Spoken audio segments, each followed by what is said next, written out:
Nervous লাগছে, সাবাস বাঘিনী। Nervous লাগছে, আমার পা কাঁপছে।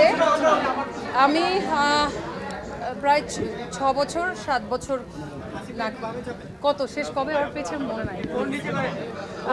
ওকে, মানে খুবই ভালো লাগছে এবং বেশি ভালো লাগছে। আমার খুবই পছন্দের একটা কাজ, খুব পছন্দের একটা চরিত্রের জন্য অ্যাওয়ার্ডটা পেয়েছি। সেটা হচ্ছে গুটি ওয়েব সিরিজে লিপি চরিত্রের জন্য আমি ব্রেক থ্রু পারফরমেন্সের অ্যাওয়ার্ড পেয়েছি। আমার খুবই পছন্দের একটা কাজের জন্য আমি পেয়েছি, পছন্দের একটা চরিত্রের জন্য পেয়েছি, দেখে আমার সবচেয়ে বেশি ভালো লাগছে। এবং আমি জানি যে আমি খুব হার্ট অ্যান্ড সোল ট্রাই করেছি লিপি চরিত্রটা আসলে স্ক্রিনে সুন্দর করে ফুটিয়ে তোলার জন্য। এবং আমার মনে হয় যে আসলে কষ্ট করলে, হার্ডওয়ার্ক করলে এটা রিটার্ন ব্যাক দেয়, এটা আমি বিলিভ করি, সারা জীবন করেছি এবং আগামীতেও করে যাব। মৌসুমী আহমেদ বিয়ে করেছেন, কিছুদিন আগে খুব কথাবার্তা হচ্ছিল যে লম্বা ছেলে পাচ্ছেন দেখে বিয়ে করছেন, অবশ্যই বিয়েও করলেন। সংসার কেমন যাচ্ছে?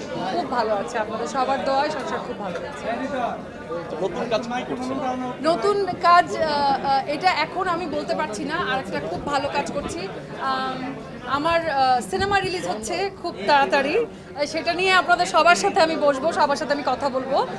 খুব দ্রুত আমি ডেটটা জানাবো। সামনের মাসেই একটা দিন অলরেডি আমরা ধার্য করেছি। আপনাদের সাথে খুব শীঘ্রই ওই ছবির কথাবার্তা নিয়ে আমার মনে হয় কথা হবে। আর আসলে সংস্কার আমার কাছে মনে হয় এটা একটা অনেক লম্বা প্রসেস।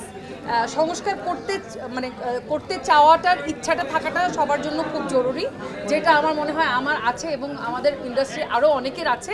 কিন্তু যেহেতু একটা ইনফ্রাস্ট্রাকচার ভেঙে সেটাকে তৈরি করা, নতুন করে আবার তৈরি করা, এটা অনেক সময় সাপেক্ষ ব্যাপার। আমার মনে হয় এখন একটু ধৈর্য ধরার সময়, ধৈর্য ধরে আস্তে আস্তে সংস্কারের দিকে আগাতে হবে। আমরা যে আলো আসবে হোয়াটসঅ্যাপ গ্রুপে নিয়ে খুব আলোচনা হয়েছিল।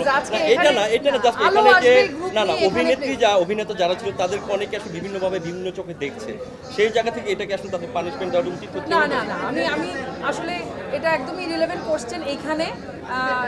এবং আমি একদমই পলিটিক্সের বাইরের মানুষ। আমি সব সময় চেষ্টা করেছি সত্য কথা বলার, সব সময় আমার ক্যারিয়ারের শুরু থেকে, এটা আপনারা সবাই জানেন। এবং আমি যখনই কোনো অন্যায় হয়েছে, যে কার সাথে হয়েছে, পুরো ইন্ডাস্ট্রি চুপ থেকেছে, কিন্তু আমি সবসময় সেটার বিরুদ্ধে কথা বলেছি যখন সেটা অন্যায় হয়েছে। এবং আমি সামনেও বলবো, এটার জন্য আমাকে কোনো গ্রুপের অংশীদার হতে হবে না, বা আমি গ্রুপের অংশীদার না হলেও কেউ যদি আমাকে হেট করে এমনি হেট করবে, আমি গ্রুপে থাকলেও হেট করবে, না থাকলেও হেট করবে। সো বলে আসলে লাভ। দর্শকদের জন্য মানুষের ভালোবাসাও যেমন আমি ঠেকাতে পারবো না, মানুষের ঘৃণাও আমি ঠেকাতে পারবো। দর্শকদের উদ্দেশ্যে বলতে চাই যে আসলে আপনাদের ভালোবাসার কারণে আমি এখনো পর্যন্ত টিকে আছি।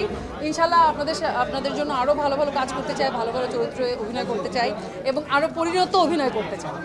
ধন্যবাদ আপনাদের অফুরন্ত ভালোবাসার জন্য।